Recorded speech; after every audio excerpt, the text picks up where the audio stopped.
BC7 news channel ప్రారంభోత్సవ సందర్భంగా నేటి తరం మీడియా అగ్రవర్ణాల చుట్టాలైంది. ఏ పత్రిక తిరిగేసిన అగ్రవర్ణాల వార్తలే, ఏ ఛానల్ చూసినా అగ్రవర్ణాల వార్తలే. కేవలం బీసీల కోసం ప్రారంభించబడ్డ BC7 న్యూస్ ను అభినందిస్తూ దేశానికి స్వాతంత్రం లభించి 77 సంవత్సరాలు గడిచిన దేశ జనాభాలో 56% ఉన్న బీసీల చట్టసభల్లో ప్రాతినిధ్యం 15% దాటకపోవడం, ఉద్యోగుల శాతం 7% దాటకపోవడం, 70 కోట్ల బీసీ ప్రజానీకానికి ఒక ప్రత్యేక మంత్రిత్వ శాఖ లేకపోవడం, ఇవన్నీ బీసీల అణిచివేతకు నిలువెత్తు నిదర్శనం. అందుకే BC7 పూర్తిగా బీసీల కోసమే ప్రసారమయ్యే విధంగా ఉండాలని మనస్ఫూర్తిగా కోరుకుంటూ 5 దశాబ్దాల బీసీ సంక్షేమ చరిత్ర మనస్ఫూర్తిగా సహకరిస్తుందని తెలియజేస్తుంది. ఈరోజు BC7 అనే ఒక న్యూస్ ఛానల్ను ప్రజల ముందు తీసుకురావడం జరుగుతుంది. నిజానికి మీడియా మొత్తం కూడా రాష్ట్రంలో, దేశంలో మీడియా మొత్తం కూడా ఆధిపత్య కులాల చేతుల్లో ఉండి వాళ్ళ ఆర్థిక రాజకీయ ప్రయోజనాల కోసం ఆ మీడియా మొత్తం కూడా పనిచేస్తున్న సందర్భంలో ప్రపంచవ్యాప్తంగా డెవలప్ అయిన సాంకేతిక పరిజ్ఞానాన్ని ఆసరా చేసుకొని యూట్యూబ్ ఛానల్స్ ముందుకు రావడం అనేది ఒక గొప్ప పరిణామం. ఆ యూట్యూబ్ ఛానల్స్ ఆధారంగా పేదోళ్ళు కూడా, సామాన్యులు కూడా తమ సమస్యల్ని ప్రజలకు తెలియజేయడం కోసం ఒక సాధనంగా ఉపయోగపడుతుంది ఈరోజు యూట్యూబ్ ఛానల్. దీన్ని సాధారణ అంటే ఒక టెక్నికల్ పరిభాషలో డిజిటల్ మీడియా అని కూడా అంటున్నారు.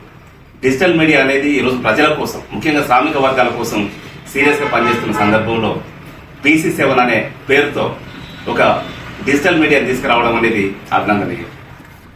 నిజానికి ఇక్కడ దేశంలో దాదాపు 80 కోట్ల మంది బీసీలు ఉంటారు. 100 కోట్లకు పైన బీసీ, SC, ST మైనార్టీలకు సంబంధించిన వాళ్ళు ఉంటారు. ఈ మొత్తం ప్రజలకు సంబంధించిన సమస్యలు ఏ పత్రికలు కానీ, ఏ టీవీ ఛానళ్ళు కానీ ఎప్పుడు కూడా కనపడని సందర్భం మనం చూస్తున్నాం. మార్నింగ్ అవర్స్ లో జరిగే చర్చలన్నీ కూడా టాపిక్ ఏదైనా, సందర్భం ఏదైనా, ఏ కాలంలో అయినా ఆ చర్చలను పాల్గొనే వాళ్ళందరూ కూడా ఆధిపత్య దోపిడీ వర్గాలకు సంబంధించిన ప్రతినిధులే తప్ప ప్రజల కోసం నిరంతరం ఒక కమిట్మెంట్ తో, ఒక విజన్ తో పనిచేసేటువంటి ఆ నాయకత్వం లేకపోవడం, లేదా వాళ్ళని పిలవకపోవడం అనేది ఒక పెద్ద లోటుగా కనపడుతున్నది. కాబట్టి ఆ లోటును కూర్చడం కోసం BC7 అనే డిజిటల్ మీడియా ఛానల్ ఈరోజు ప్రజల ముందుకు వస్తున్నది. ఈ ఛానల్ మొత్తం కూడా నిరంతరం బీసీల సమస్యల పరిష్కారం కోసం మొత్తం నిరంతరం చర్చలు జరుపుతూ ఆ చర్చల ద్వారా సమస్యల పరిష్కారాన్ని సూచిస్తూ ప్రజల మధ్య పోతుందని చెప్పి మేనేజ్మెంట్ చెప్తున్నారు. నిజానికి ఈ ప్రక్రియ గొప్ప అభినందనీయం. ఈ ప్రక్రియ ఇంతకుముందు ఎప్పుడో స్టార్ట్ కావాల్సింది, కానీ ఇప్పటికైనా కూడా స్టార్ట్ అయ్యి ప్రజల మధ్య పోవడం అనేది చాలా గొప్ప శుభపరిణామం. BC7 అనేది కూడా ఒక గొప్ప అర్థవంతమైనటువంటి నంబర్. అది వారానికి ఎన్ని రోజులు అయ్యంటే 7 రోజులు అని అంటారు. ప్రపంచంలో ఎన్ని ఖండాలు ఉన్నాయంటే 7 ఖండాలు ఉన్నాయని అంటారు.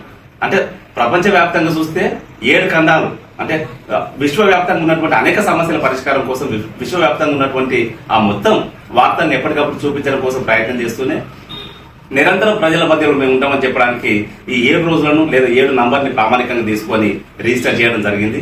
ఈ నంబర్ కూడా చాలా గొప్పగా ఆలోచించి ఈ నంబర్ని సెలెక్ట్ చేసుకున్నారు. ఈ నంబర్ సెలెక్ట్ చేసుకున్నందుకు, BC7 ఛానల్ ప్రజల్లోకి తీసుకొస్తున్నందుకు బీసీ సంఘాల నాయకులుగా మేమందరం కూడా చాలా సంతోషపడుతున్నాం, స్వాగతిస్తున్నాం. నిరంతరం ప్రజల మధ్య పోవాలని చెప్పి సూచన చేస్తూ నాకు ఈ అవకాశం ఇచ్చినందుకు ధన్యవాదాలు తెలియజేస్తాను. ఈరోజు BC7 న్యూస్ అంటే బీసీల గొంతుక. BC7 న్యూస్ అంటే ప్రజల గుండె చప్పుడు. BC7 న్యూస్ అంటే ప్రజల నిర్భయంగా, నిష్పక్షపాతంగా మాట్లాడే న్యూస్ BC7. మరి BC7 ని నీతిగా, నిజాయితీగా, ధర్మంగా ప్రజల సమస్యలను ఎప్పటికప్పుడు ప్రజలకు చేరవేర్చేది BC7 న్యూస్.